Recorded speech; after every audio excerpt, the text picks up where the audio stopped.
What's up, YouTube? This is Too Raw for TV, and in this video, man, I'm just going to go ahead and finish out this series. At number one, I have the 95-96 Chicago Bulls. Now, there's some people that disagree with that. I think most people agree with this. Some people think I should have had the 92 Bulls at number one. I see the argument for that, all right, but I just think that the 96 team was the most dominant of the six championship teams. Number one, they won 72 games. All right. That's a mark that surpassed a record that had been standing at the time for 34 years. The 71-72 Lakers won 69 ball games. When you think about it, Kareem Abdul-Jabbar, Magic Johnson, Larry Bird, Isaiah Thomas, uh, uh, Julius Erving, none of them helmed teams that could surpass that mark. And there were some great teams, all right? The 83 Sixers, the 86 Celtics, the 87 Lakers, the 89 Pistons, all right? None of them were on teams that could touch that. The 96 Bulls surpassed that mark. Now, of course, that mark was ultimately broken by the 2016 Warriors, but we all know the Warriors weren't able to win a championship. And as Ron Harper said during the '96 playoffs and during the season, if you can't if you don't win the ring, it don't mean a thing. So that's why the '73 win Warriors aren't looked upon with the same glory and awe as the '96 Bulls. Number two, the '96 Bulls, unlike the '92 Bulls or the '91 Bulls or any other year, led the NBA in scoring. Now, scoring had been going down for a couple of years by then. It was the downward trend that we were starting to see as far as offense in the NBA. But to put it in perspective, the first two championship Bull teams, the 91 and 92 Bulls, averaged 110 points. Yet none of those teams, I think only the 91 Bulls, I think it was, one of those teams were number 5, and the other team was just in the top 10 in scoring.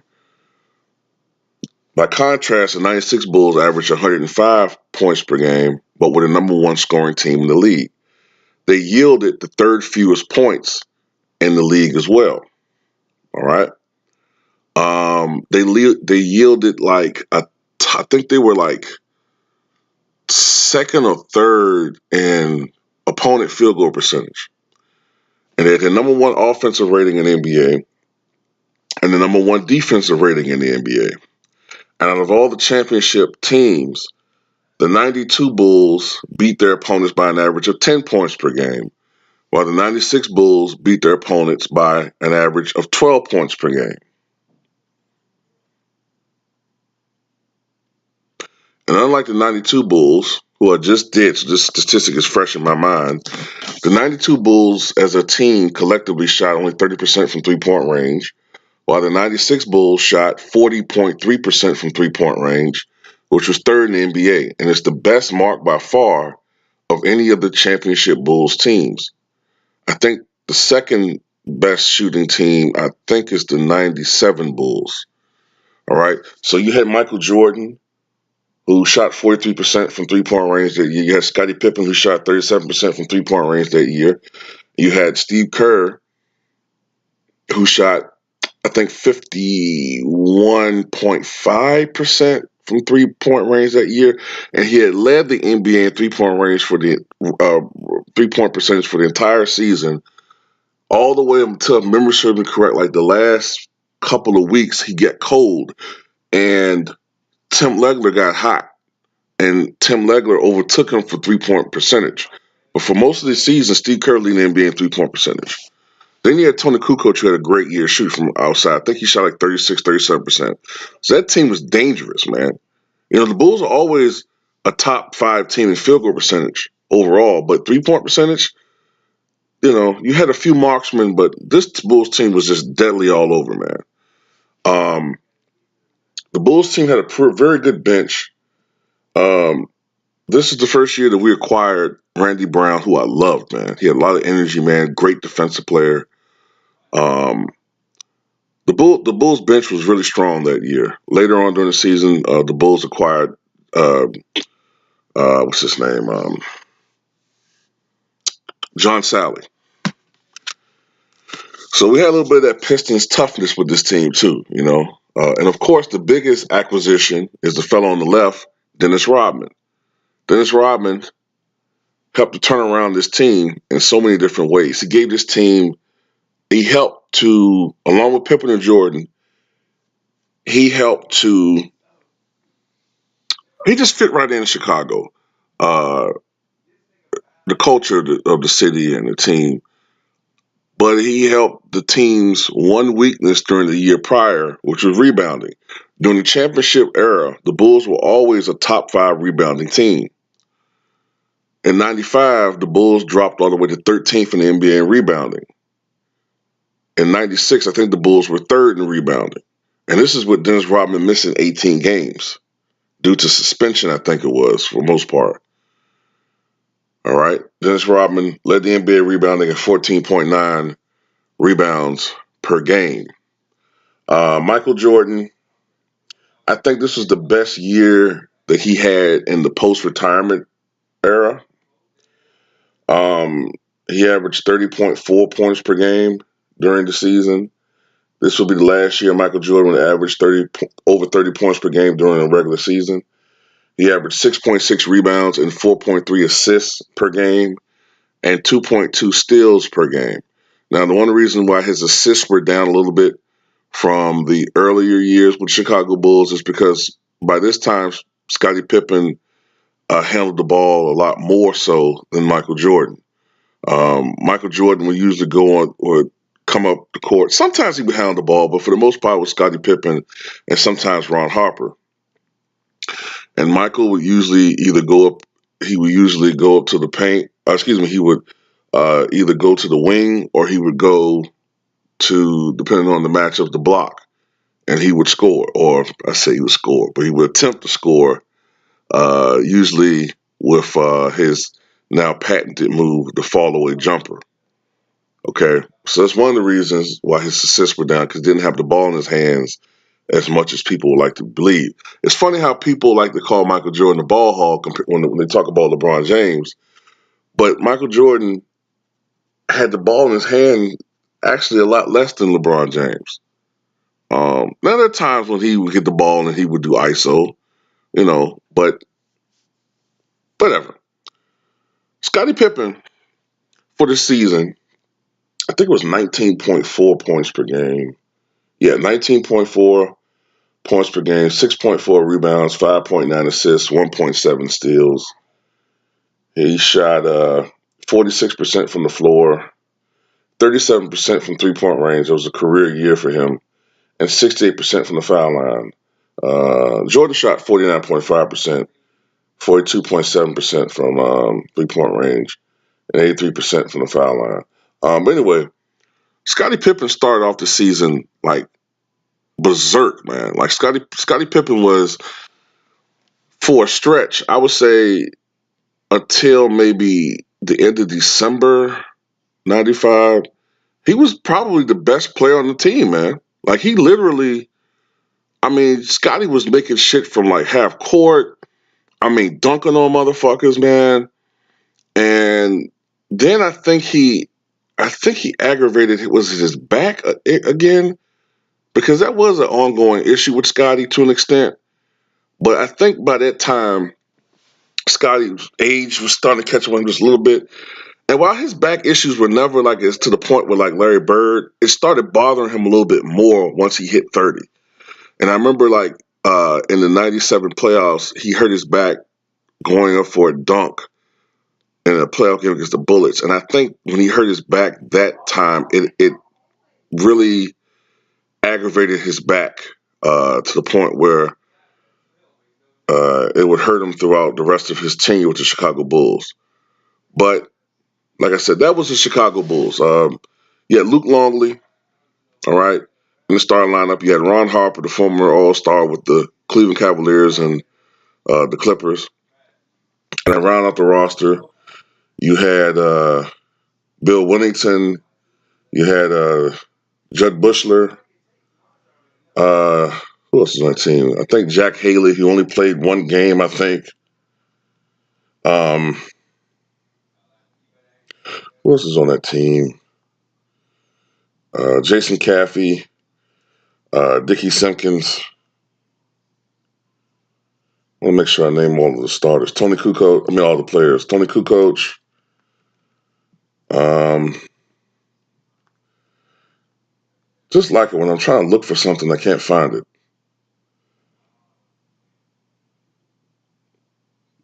I think I named everybody. Oh yeah. Jason Caffey, if I haven't said him, and James Buddha Edwards. I think it was James Buddha Edwards last year in the NBA, of course, and that's another former Detroit Pistons player. So during the regular season, the Bulls started off pretty good. I think they got off to a 5-2 start or something like that. And the one thing that stayed in mind of Chicago Bulls fans was the Orlando Magic. Of course, the Orlando Magic was the team that eliminated the Chicago Bulls the year prior in the playoffs. So that kind of stayed on your mind. I know of me, like, I don't want to say we were afraid of that team, but they were always like a measuring stick with us. You know, like when we played them. Like earlier in the regular season, I remember the Bulls lost to them. And I used to look at Orlando and I saw Shaq, and I knew that one of the Bulls' weaknesses is we never had a great center. And you look at what Dennis Scott was doing, like Dennis Scott was like the first player to really utilize the 3-point line to the extent that we see guys do now.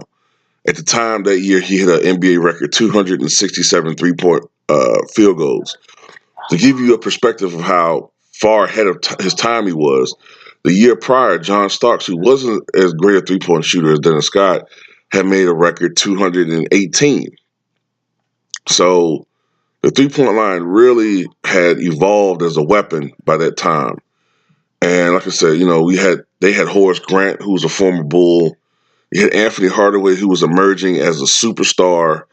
And one of the guys I used to look at like, damn, like, you know, I could tell Michael Jordan really probably didn't like going against Penny Hardaway. Penny was I'm telling you, man, if it wasn't for the injuries, man, Penny Hardaway would be at least a top 20 all-time player. But the Bulls went on an 18-game winning streak, I remember. They went on an 18-game winning streak, and the Bulls became must-see TV, man. Like, you did not miss, if you could, a Bulls game. Now, this is before the internet. This is before the NBA League package. So the only time I got to watch the Bulls were living in Richmond, Virginia. Fortunately, we had WGN. I remember WGN showed more Bulls games, which made sense because Jordan was playing with them, than they do now. Either I had to watch them on WGN, if it wasn't on national TV like NBC at the time, or maybe sometimes they were on TBS or TNT. So I think I got to see probably out of the 82 games that year, I probably got to see about a good 50 something of the games. Maybe 55 of them, if I had to take a guess. I didn't get to see all of the games. But I saw some tremendous performances. And the one thing that blew me away about that particular Bulls team compared to other teams is the total team defense. The Bulls had always been a great defensive team, but the effort that they played on total team defense was crazy. Now, Jordan wasn't as good a defensive player as he had been before. Um, and I think Pippen wasn't quite as great defensively or as quick as he had been before. But they still were like the best defensive players. Pippen still was the best defensive player at his position. Jordan was probably top 5 in this position in defense. I got to think about that one. I have to think about that one. He might have still been the best defensive guard. Let me think.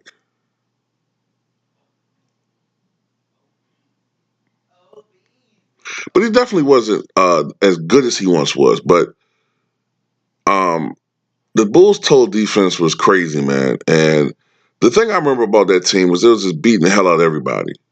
I mean, it was a lot of blowouts. And at the All Star break, they were 41-3. That's still a record for best three-loss start in the history of the NBA.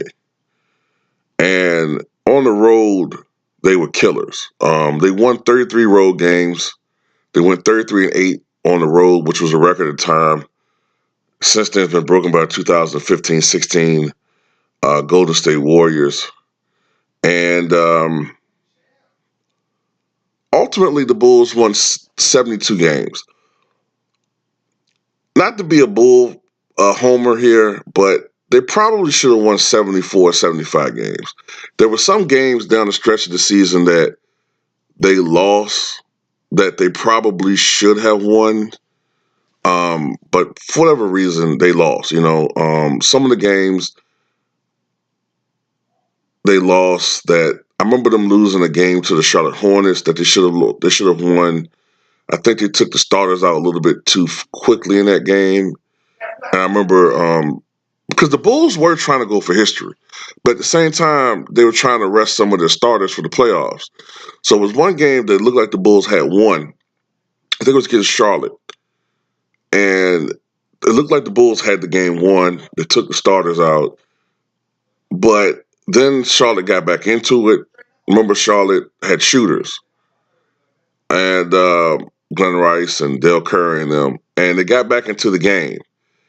And by the time the Bulls got back into the game, they were down and they weren't able to hold on to that game. And there's some other games like that down the end of the stretch. But anyway, in the playoffs, unlike the '92 Bulls, yes, they were dominant in the playoffs, but let's not forget that that team went 15-7 in the playoffs. The '96 Bulls went 15-3. Now, spread wise, that's more dominant. All right. In fact, for combined playoffs and regular season, the '96 Bulls went 87-13, which is still the best percentage mark in NBA history. First round of the playoffs, the Bulls played the Miami Heat, as they did in '92. Game one was like a blowout. The Bulls won that game like by 31 points or something like that. Um, they just beat the hell out of Miami in that series, man. I think they won by like an average of 23 points per game. I think in the game three, I think Jordan had like 30 points. It was a standard game for him. And I think Pippen had a triple double. All right. Now in the Eastern Conference semifinals, the Chicago Bulls played the New York Knicks. Now, what I remember about that series is that the mainstream media were making proclamations that the Bulls may not lose a playoff game. Now, knowing how the Knicks played the Bulls, generally speaking, I didn't buy into that. The Bulls and the Knicks, although the Bulls always tended to best the Knicks, it was not always an easy victory. As a matter of fact, during the regular season, there was one game where the Bulls lost to the Knicks. Matter of fact, it was the worst loss the Bulls took during that year. The Knicks beat the Bulls, I think, at Madison Square Garden. Like, I think one game was like 1-0. I want to say it was 104-72, right? They just beat the hell out of Chicago. So, even though the Knicks only won 46 games that year, I didn't take that as this Knicks team was a pushover. And even though the Bulls won the first two games of that series, all right, the Bulls won the first two games of that series. I think game one, Jordan had 44 points or something like that. And the Bulls won the first two games. They were not blowout victories. It was like maybe by 9 or They might have won one game by 9, the other game by 8, or something like that. It wasn't blowout victories. Game 3 at Madison Square Garden was a classic. Um, the Knicks came ready to play, and I remember Patrick Ewing, Derek Harper, John Starks, all contributing in that game. And the offense for the Chicago Bulls was dominated by Michael Jordan. The game went to overtime. I remember Jordan hitting. Matter of fact, it looked like the Bulls were going to lose that game. I remember Patrick Ewing hitting like a 20-footer, and the Knicks were up like 88-80 or something like that. And then Michael Jordan went on a personal run. And I remember he capped it off with hitting a three-pointer to tie the game at 88 all. The game went to overtime. Jordan had 46 points, but New York outlasted the Bulls in overtime, and they cut into the series lead 2-1. Then game 4 at Madison Square Garden, the Knicks were leading late. I'll never forget that. And as a Bulls fan, I was nervous. I was nervous. And I remember, I'll never forget it. During the telecast, Marv Albert said this was not supposed to happen to the Chicago Bulls. I remember him saying that. And ultimately, the Bulls were able to take control of the game down the stretch and win it and take a 3-1 lead. And that was critical because I felt like if Chicago lost that game, all bets are off. I mean, yeah, okay, the next 2 out of 3 games would have been at Chicago, but New York could beat Chicago at Chicago. I felt like it wasn't a given. You know what I'm saying? But game 5, Chicago was able to win that game relatively easy. I remember Mike had 35 points or something like that in that game. I remember that's the game where he hit pretty much like a series clinching 3-pointer. He kind of waved by at Spike Lee, and that was that series. It was 4-1, but it wasn't an easy 4-1. All right. Matter of fact, that series against the Knicks was much more competitive than the series that most people thought would be the most competitive series, which is Orlando. That's the series that scared the shit out of me as a Bulls fan. Because even though we won 72 games, I say we like I played on the team. Even though we won 72 games, Orlando still won 60 games. All right? And they were an explosive team. And if I remember correctly, Orlando had the second best offensive team in the league, or third, or something like that.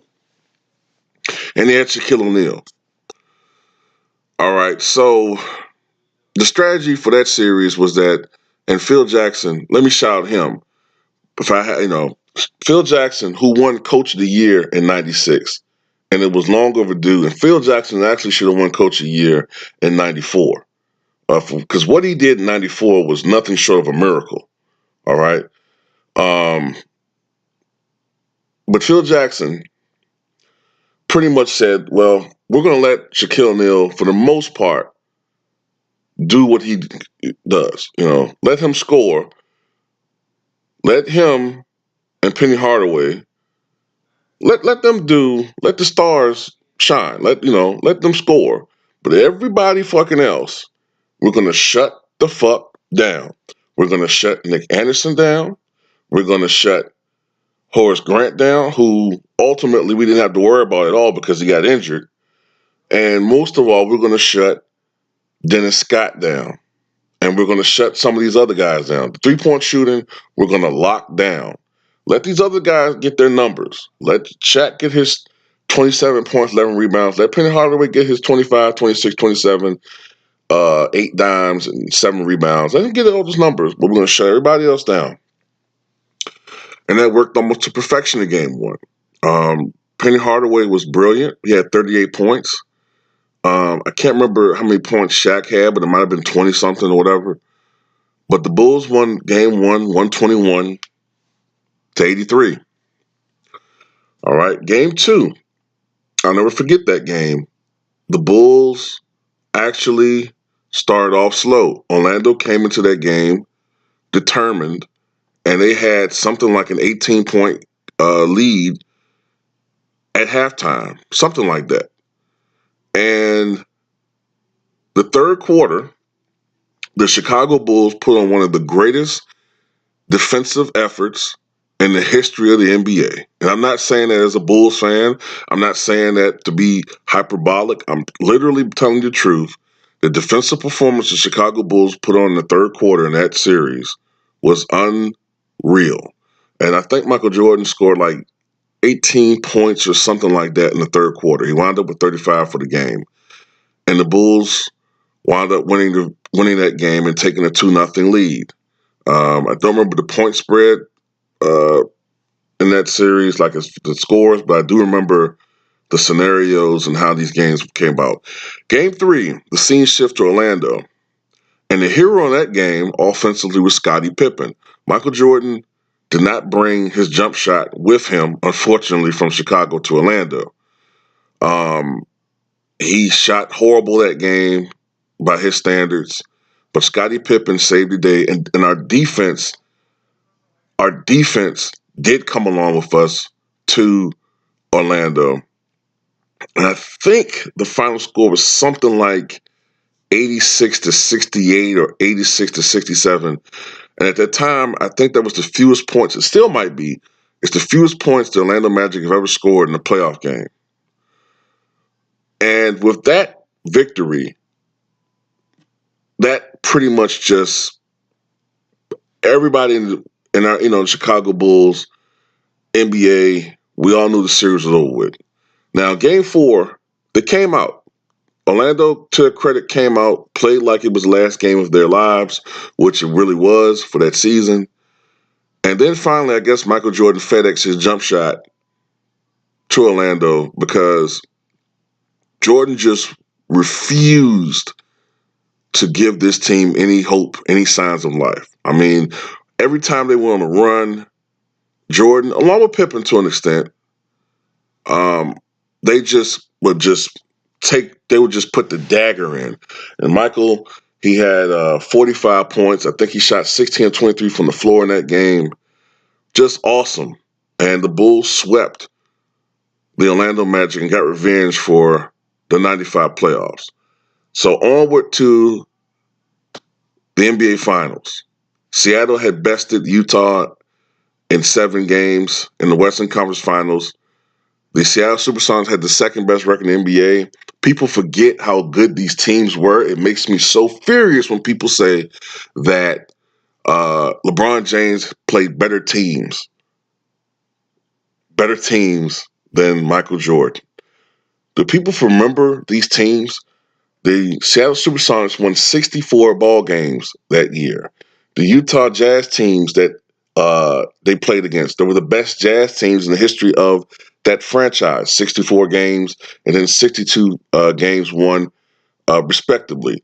The 93 Suns, they won 62 games. That's probably, in most people's eyes, not probably, it is. That was the best individual Suns team in the history of that franchise. The 92 Trailblazers. You can make an argument whether that was the best Trailblazer team, but that was the best overall team when you talk about the roster since the Bill Walton Portland teams of the late 70s.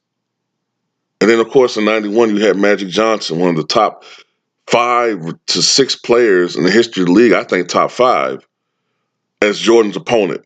Then you look at the legend. I know I'm getting off of my point, man, but it just pisses me off when people say that. But anyway, you had Shawn Kemp, probably at the peak of his powers in that year, on that year. All right, Shawn Kemp. You had Hershey Hawkins. You had Nate McMillan. You had Detlef Schrempf. All right. You had Frank Bukowski. You had Gary Payton, the reigning Defensive Player of the Year, led the league in steals, 2.9 points per game, and a guy who was probably the best two-way point guard in the NBA at that time, as well as hands down the best defensive point guard in the history of the league. This is what the Bulls had to deal with in that series. All right? That's what the Bulls had to deal with. Game one was a relatively easy victory for Chicago Bulls. I think the final score was 107-90, and the Bulls took a 1-0 lead over the Sonics.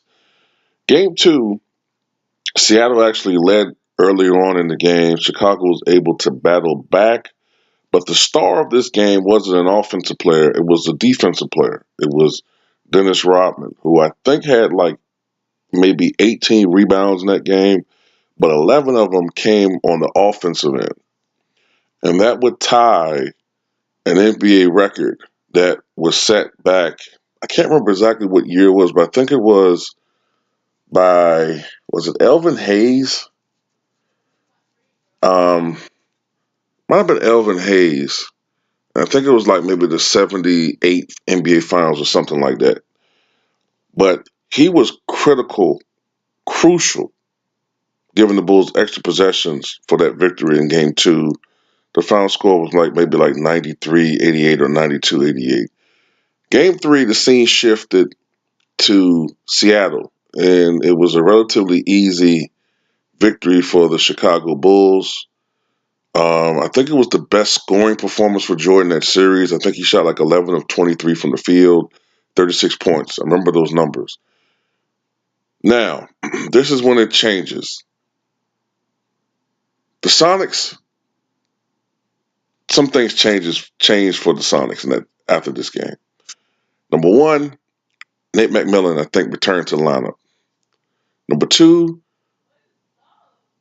the Sonics put Gary Payton on Michael Jordan.